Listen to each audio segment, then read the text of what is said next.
My dear students and viewers, Assalamu alaikum. I have appeared before you once again with my second lecture on the topic The Rime of the Ancient Mariner by S.T. Coleridge from the course Romantic Poetry. My dear students, and you know I am Murshida Imam, Assistant Professor, Department of English, Government Shahid Sohrawardi College, Dhaka. My dear students, hope you are fine at home. And at the very beginning of the class, I would like to congratulate those students who have proved themselves to be good listeners by answering the question in the comment option of your college page. Congratulations. And hope today you will also prove yourself to be a good listener. My dear students, you know, in my previous lecture, I talked about the life and works of S.T. Coleridge and also about many other subjects related to the poem The Rime of the Ancient Mariner. And I also told the story of the poem in brief. So I won't repeat it today. Today we will start reading the text. So get ready with your text, marker, pen and sheet. Are you ready? Yes. Then let's start our class today. Go to part 1 of the poem The Rime of the Ancient Mariner. Ready? Okay. My dear students, take your text with you please, and you may also look at the board. That is the first part 1 of the first stanza of the poem.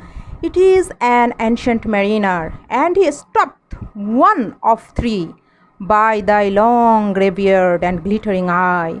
Now wherefore stopp'st thou me? Okay, it's the first stanza of the poem The Rime of the Ancient Mariner. Then what is a stanza? You know, a stanza is a division or section of a poem. Then in this stanza we see we have got the main character, the ancient mariner. The ancient mariner stopped one of the three wedding guests who are going to attend the wedding feast. And the first two lines of the description is the description of the description. Okay, it is an ancient mariner and he stopped one of three. Then look at your text, or you may look at the board. That is, there is an inverted comma. So it's the dialogue, and it's the dialogue of the wedding guest whom the ancient mariner stopped to tell his story. What did the wedding guest said? Yes, he said, by thy long grey beard and glittering eye. Now wherefore stopp'st thou me? Then he said, and from this dialogue we can get an idea about the physical feature of the ancient mariner. That is, he had long grey beard, okay, and he had glittering eyes, that is shining eyes. And then he asked, now wherefore stopp'st thou me? Now why did you stop me? Okay, then in this stanza we see how many lines are there? 1, 2, 3, 4. 4 lines. Then 4 lines stanza. Now we will find out the rhyme scheme of the stanza. Then what is the rhyme scheme? Yes, the rhyme scheme is the pattern of rhymes in a stanza or poem. The pattern of rhymes. And in my previous class I also told you what rhyme is. What is rhyme? That is, rhyme is means rhyme means similarity of sound between two words. Sound. Okay, mark it. Then it is an ancient mariner. Mariner. Okay. You see, mariner. This line rhymes with none. So we may call it A. Okay, A. Then go to number second line, and he stopped at one of three. This very number 2 line rhymes with the fourth. So it is also B. Then A, B. Then I, C. Then what is the rhyme scheme of the poem, of the stanza? A, B, C, B. A, B, C, B. That is, line 2 rhymes with the line 4. So the rhyme scheme of this stanza is A, B, C, B, and you will see that all of the stanzas, most of the stanzas, not all of them, most of the stanzas follow this structure, this rhyme scheme, that is A, B, C, B. So 4 lines stanza rhyming ABCB is called ballad stanza. It's the main feature of a ballad stanza. And you may see there are also some of the stanzas in the poem The Rime of the Ancient Mariner. There are also, we will find there are some stanzas of not four but 5 or more lines we will find there. But most of the stanzas followed this structure, that is 4 lines stanza rhyming A, B, C, B. Then what we will find some word here, that is stoppeth, thy, then wherefore, stoppest, thou. All these words are called archaic words. That is, what is archaism? Archaism, that means a word or phrase which is no longer used in actual speech. It is no longer used in actual speech, and it was a very popular poetic device up to the 20th century. Okay, 20th century. Then it may seem sometime difficult to you, the meaning of those archaic words, but I am helping you. That is stopped. Here stopped means stopped. Okay, then stopped, and you see wherefore, that means why or for what reason. Stoppest, stopped. Then thou, wherefore stoppest. Now wherefore stoppest thou me. Thou means you and thy means your. Okay, then in this stanza we find how many archaic words? 1, 2, 3, 4, 5 words. Okay, then in every stanza, at every stanza you will find 1 or 2 or more archaic words. Then we will be alert about these words. Now it is also the beginning of the poem, that is, it is an ancient mariner and it stoppeth one of three. That is, it's a sudden beginning. That is, the poem begins abruptly, and you know it's all on a sudden. There is no introduction. That is, who is ancient mariner and what is we are going to read. We know nothing else. So the poem begins abruptly. So, and you know, it is one of the main features of a ballad. It is the main feature, or one of the main features of a ballad. Okay, now go to second stanza. You must have to bring your textbook with you, my dear students. Then go to second stanza. I am reading for you the second stanza. The bridegroom's doors are opened wide, and I am next of kin. The guests are met, the feast is set. Mayst hear the merry din. It's also the dialogue of the wedding guest. Okay, then the wedding guest is saying that the bridegroom's doors are opened wide and I am next of kin. That is, the arrangement of the wedding is are about to complete. That is, the bridegroom's doors are opened wide. The doors of the bridegroom opened wide, and I am next of kin. And the wedding guest is saying that he is very close relatives of and one of the family members maybe of the bridegroom. So you must have he must go to attend the ceremony. The guests are met, the feast is set. That is, the guests of the wedding ceremony have already appeared, and the feast, that is the wedding dinner, is set. And mayst hear the merry din, and the wedding guest was hearing the merry din, that is the wedding music, the merry making, the wedding music of the ceremony. So he is very much eager to attend the ceremony. And in this stanza we find another literary device, that is internal rhyme. Third line, the guests are met, the feast is set. Second stanza, third line, mark it please. The guests are met, the feast is set. Here met rhymes with set. So it's called internal rhyme. Then what is internal rhyme? It is internal, yes, internal rhyme is one which is found in the middle as well as at the end of the same metrical line. At the same metrical line. So the guests are met, the feast is set. This line is an example of internal rhyme, and you will find this type of internal rhyme in the in another stanzas of the poem. Then go to third stanza. Ready? He holds him with his skinny hand.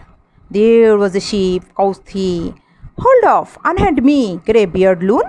Eftsoons his hand dropped he. Then in this stanza we see that the ancient mariner holds the wedding guest with his skinny hand. That skinny hand means very thin hand. And the ancient mariner started telling his story, that is, there was a sheep. Quoth. This word is also an archaic word. It means said. Okay, said. Then what did the wedding guest say to the mariner? Hold off, unhand me, grey beard loon. He became very angry and rude and said, hold off, unhand me, grey beard loon. That is, loon means mad. Then he asked the ancient mariner to leave him. Okay, to leave him. Then what did the ancient mariner do? Yes, eftsoons his hand dropped he. Here eftsoons is also an archaic word. It means presently, soon afterward, or you must say at once. Then what did the ancient mariner do? At once he left his hand. That is, the hand of the wedding guest. Dropped. It's also an archaic word. It means dropped. Then the ancient mariner left his hand. So in this stanza we find another literary device, that is alliteration. What is it? Alliteration. Then what is alliteration? Yes, my dear students, alliteration means the same sound, letter or syllable is repeated in a sequence of nearby words, and we will find it at the beginning of two or more words. Then the first line of this stanza, he holds him with his skinny hand. Here the sound of ace, ha, okay, holds him, his hand. These words are creating the same sound, ha. So it's an example of alliteration. And alliteration, what is the function of alliteration? Yes, it gives pleasures, okay, to the listener's ear. Then there was a sheep, quoth he, said he. The mariner started to, telling his story. And what was the first line of this story? There was a sheep. And we also described next two lines. Then go to stanza 4. He holds him with his glittering eye. The wedding guest stood still and listens like a 3 years child. The mariner hath his will. My dear students, in this stanza we see that though the mariner left the hand of the wedding guest, he couldn't go. What did the ancient mariner do? He holds him with his glittering eye. That is, with his shining eyes, he holds the attention of the wedding guest. And then what did the wedding guest do? The wedding guest stood still and he started listening to the story of the ancient mariner like a 3 years child. Okay, like a 3 years child. And the mariner, hath means here has. Okay, the mariner has his will. And in this stanza we find two literary devices here. The quality is used. That is the first line of this stanza, he holds him with his glittering eye. That is again alliteration. Ace, the sound of ace, holds him, his. Okay, then we find another use of a literary device, that is simile. What is a simile? I know you know it. Simile is a comparison between two different things in an explicit way. And in this type of my dear students, simile is a comparison between two different things in an explicit way. And in the simile we'll find this type of word, that is as, like, such, etc. Okay, so here we see the wedding guest is compared to a child of 3 years old. So it's a use of simile. Here we find a simile. Then go to next stanza, please. The wedding guest sat on a stone, he cannot choose but hear, and thus spake on that ancient man, the bright-eyed mariner. Okay, then what did the wedding guest do? The wedding guest sat on a stone and started listening to the story. He cannot choose but hear. That is, he was hypnotized by the glittering eyes of the ancient mariner, by the appearance of the ancient mariner, and he started listening to the story, sitting on a stone. and does speak on that ancient man, the bright-eyed mariner. Here the ancient mariner is once again described as a mariner who has bright eye. Okay, and this very stanza, that is stanza 5, when we will read the stanza 10, we will find that the stanza 5 is repeating the stanza stanza 10 is repeating the stanza 5. Those lines are repeated in stanza 10 also, and so we may call this stanza as refrain. Okay, what is refrain? Refrain means a phrase, line or group of lines repeated usually at the end of a stanza. Okay, my dear students, then go to our next stanza. Go to the next stanza. The sheep was cheered, the harbour cleared, merrily did we drove, below the kirk, below the hill, below the lighthouse top. Then this stanza is very, very important for quotation and also for explanation. Please mark it with your marker. This stanza, please. The ship was cheered, the harbour cleared, merrily did we drop. That is, the journey of the mariner started, and the ship was cheered, the harbour cleared. That is, the weather was very nice, everything was very nice, very cheerily, very merrily they started their journey. And below the kirk, here kirk means church. Okay, it's also an archaic word used here. Kirk means church. Then below the kirk, below the hill, that is below the church, below the hill, below the lighthouse top, all these places they are leaving behind, and they started their journey. And here the kirk means is a symbol of, is a religious symbol. Okay, religious symbol. And the hill we may describe it as a symbol of safety, safe place. Okay, and lighthouse is a symbol of searching team or security. Then they are leaving behind the religious and the safe place and also the security. It's a symbolic use of these words. Okay, then we also find here internal rhyme. The first line of this stanza, the ship was cheered, the harbour cleared. Then cheered rhymes with cleared, so it's an example of internal rhyme. And we also find another kind of literary device here, that is anaphora. Anaphora. What is anaphora? Yes, anaphora is a repetition of the same word at the beginning of several successive clauses, sentences or lines. That is a repetition of the same word. A repetition of the same word. Okay, my dear students, then below. Okay, my dear students, then I think you have understood the meaning of anaphora. That is, anaphora is a repetition of the same word at the beginning of several successive clauses, sentences or lines. And in this stanza we find below the kirk, below the hill, below the lighthouse top. That is the two lines, below the kirk and then next line below the lighthouse.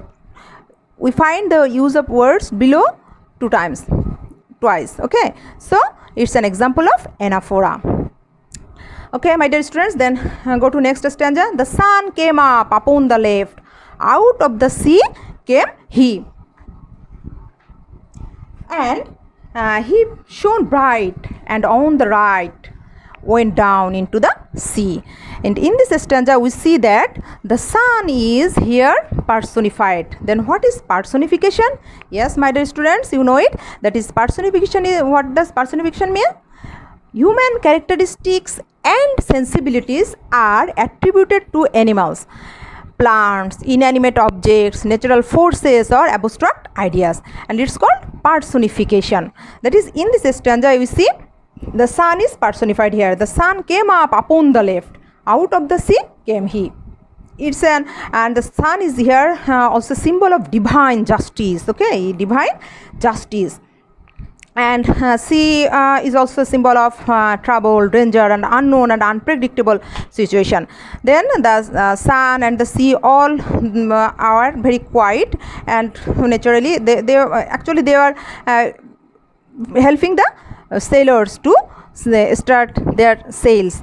Everything was very nice, happily everything was going on happily. That is, and it shone bright, and on the right he went down into the sea. That is, the sun is bright here. But after killing the albatross, we will see that this very sun, this very sun will become bloody sun up on the copper, hot and copper sky, in a hot and copper sky, and the sun will become bloody. So we will find a contrast, contrast between the conditions of nature before and after killing the bird. Okay, then my dear students, go to the next stanza please. Higher and higher every day, till over the mast at noon, the wedding guest here beat his breast, for he heard the loud bassoon. Okay, in this stanza, again we come back to the wedding guest. That is, the wedding guest here beat his breast. The ancient mariner was telling his story, was continuing his story, but wedding guest here beat his breast because he is hearing now. He was hearing the loud bassoon. That is the loud musical instrument. Bassoon means a musical instrument like large wooden tube, and actually he was hearing the merrymaking, the sound of the musical instrument from the wedding venue. So he became very much eager again to attend the ceremony, but he couldn't. And in this, go to the next stanza please. The bride hath passed into the hall, red as a rose is she, nodding their heads before her goes the merry minstrelsy. Here again we find another simile, that is, red as a rose is she. Here the bride is compared to a rose. He looks like a rose, as red as a rose. Okay, then it is a simile, use of simile here once again. And that is, now the wedding guest imagined that the bride has had passed into the hall. That is, he came to the hall, and everyone was nodding their heads before her goes, and he was also hearing the merry minstrelsy. That is the group of musicians, the sound of the music he was listening. Then go to the next stanza please. The wedding guest he beat his breast, yet he cannot choose but hear, and thus spake on that ancient man, the bright-eyed mariner. Okay, then stanza number 10 is repeating stanza number 5. Okay, the wedding guest he beat his breast, yet he cannot choose but hear, and thus spake on that ancient man, the bright-eyed mariner. That is, it's a refrain. Okay, the repeating lines of stanza 5. Then, and now the storm blast came, and he was tyrannous and strong. He struck with his overtaking wings and chased us south along. Here we see that everything was going on very happily. Again, we see that, and at that condition, when everything was going fine, at that condition, suddenly what happened? The strong blast came. A strong blast. Here, a strong blast is also personified. And he was tyrannous and strong. And what type of storm blast it was? It was very tyrannous and very powerful, okay, and cruel, very powerful and cruel and strong. And he struck with his overtaking wings and chased us south along. And the tyrannous storm blast drove the ship into the south pole. That is, it changed the direction of the ship. Then go to next stanza, and this stanza 6 lines. Okay, this stanza consists of 6 lines.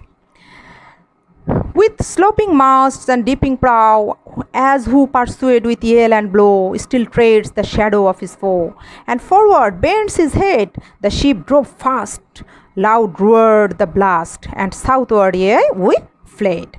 That is, and the rhyme scheme of this stanza is, write down please, A, B, C, D, C. Okay, that is first line of the stanza rhymes with the second line, prow, blow. Okay, A, then foe, B, it rhymes with none, so it's B. Then next line, and forward bends his head, C, the ship drove fast, loud roared the blast. Okay, it's D, and then next line, and southward we fled, head fled.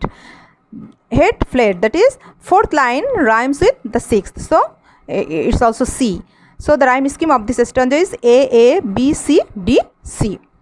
And in this stanza we see that the what was the condition of the ship after the storm blast had come. Okay, the storm blast, when the storm blast came, we see the with sloping mast and dipping prow, as who pursued with yell and blow. Here we also find another simile. Okay, and then still treads the shadow of his foe, and forward bends his hand. The ship drove fast, loud roared the blast. Here internal rhyme once again in this line. The ship drove fast, blast. Okay, first rhymes with blast, so it's an example of internal rhyme. And southward is means yes. Okay, my dear students, then in this very stanza we see that the enemy, that is the storm blast, was very much strong and tyrannous, and the ship is trying to hide itself from his enemy. Then go to next stanza. And now there came both mist and snow, and it grew wondrous cold, and ice mast high came floating by, as green as emerald. Once again we find an example of simile, and we also find an anaphora, use of anaphora and internal rhyme. 3 literary devices here we find. Okay, and this line is very important for explanation and also for quotation. Please mark it. Please mark those 4 lines. And now there came both mist and snow, and it grew wondrous cold. That is, the ship reached an Antarctic region. Okay, Antarctica region, and there are both mist and snow, and it grew wondrous cold, very cold, and ice mast high came floating by, as green as emerald. And the ice which were coming floating and mast high, they are compared with emerald. What is emerald? A bright green precious stone. Emerald is a bright green precious stone, and the color of emerald is bright green. So the ice of this region is compared with the green as emerald. Okay, with emerald. Then in this stanza we find an anaphora, use of anaphora, that is the first 3 lines. Okay, and the beginning word is and, so it's an use of anaphora. And I mentioned earlier what anaphora is. That is a repetition of the same word at the beginning of 2 or 3 lines. Okay, here we see. Then you see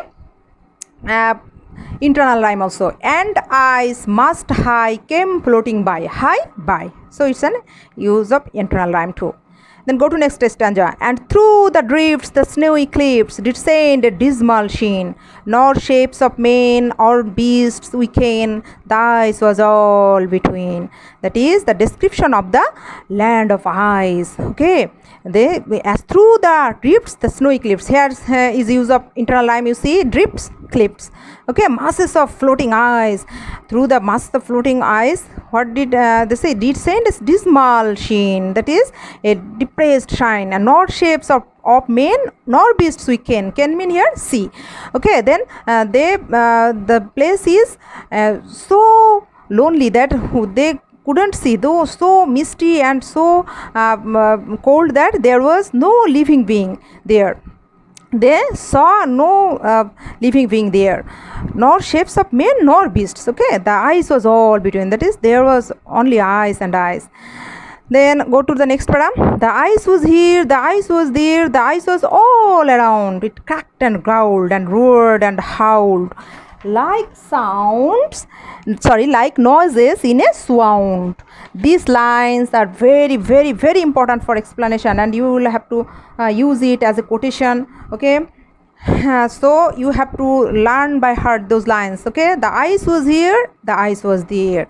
It's an example of internal rhyme. You see here, there, and the ice was all around. Then the first 2 lines begins with the word, using the word the ice, so it's an example of anaphora too. Anaphora. Okay, the ice. Then the it cracked and growled and roared and howled. It's an example of onomatopoeia. Then what is onomatopoeia? Onomatopoeia is a sound device. Okay, then onomatopoeia means the formation of words in imitation of natural sounds. The formation of words in imitation of natural sounds. Okay, my dear students, then onomatopoeia, what is the function of onomatopoeia? Yes, the sounds of words echo their sense. Here we see that the sounds of words echo their sense. These words, very words, that is crack, growled, roared, howled, all these words are voice of nature, and they echo the sense of a sharp and loud noise. They echo the sense of a sharp and loud noise. So it's an example of onomatopoeia. Okay, it's very, very important. Please mark those lines with your marker.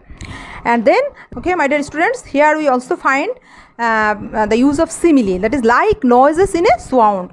All the sounds one may hear when he was in a fainting fit. That is what do you mean by sound? A sudden attack of a disease, that is epilepsy, it may compared with, involving violent movements and loss of consciousness, that is a fainting fit. In this moment man may hear those type of sounds. So in this in this stanza we see the use of onomatopoeia, and we also see the use of simile, and these lines are very, very important, okay, for explanation. Mark it. Then go to next para. At length did cross an albatross, through the fog it came, as if it had been a Christian soul, we hailed it in God's name.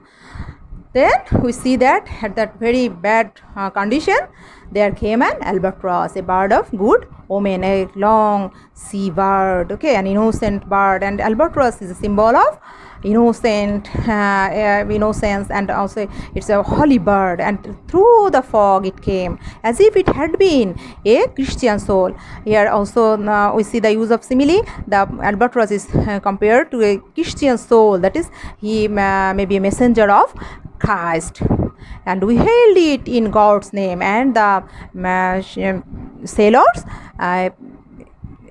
received the albatross with great joy and hospitality. Then next para. It ate the food it never had it, and round it flew. The ice did split with a thunder feet. The helmsman steered us through.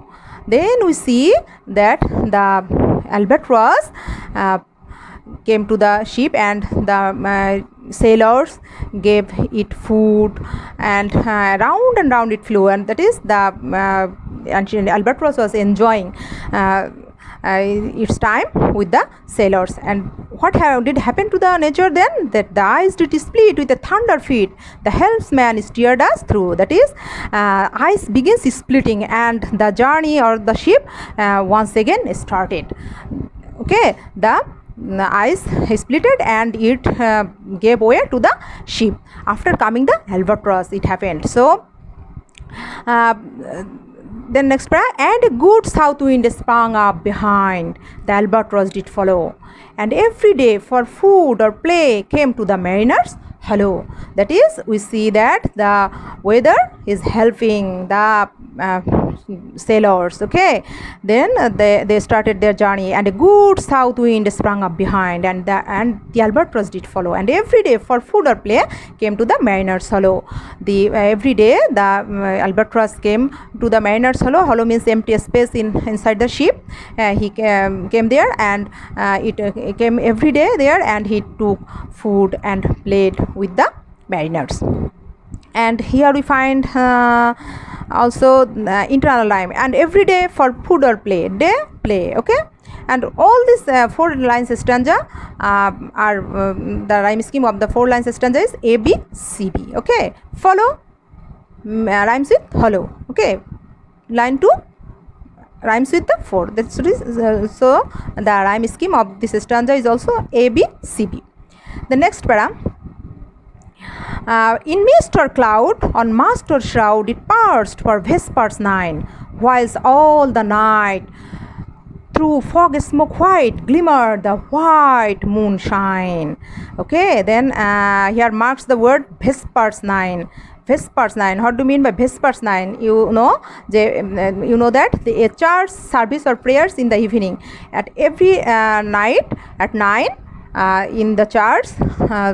They prayed. They made a prayer. Okay, so the albatross came to the ship at a fixed time, that is at 9. Was all the night through fog, smoke, white glimmered the white moonshine.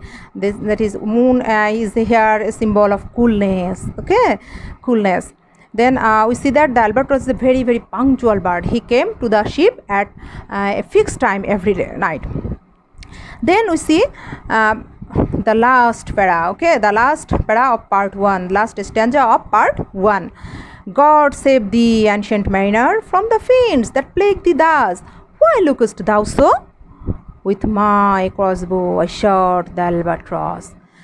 Okay, the first three lines is said by the is told by the wedding guest. That is, he noticed a radical change in the face of the ancient mariner, and then he asked, God save thee, ancient mariner, from the fiends that plague thee thus. Why lookest thou so? Then the ancient mariner answered, with my crossbow I shot the albatross. That is, he did a great crime by killing the albatross. He confessed it to the wedding guest. So it's the end of part 1. Okay, part 1. Okay, after completing part 1, I want to give you some homeworks. Please get ready to take homeworks. And my dear students, if you read the text minutely, you will be able to answer any questions. So you have to read the text minutely, very, very minutely. Okay, my dear students, now get ready to take some homework, please.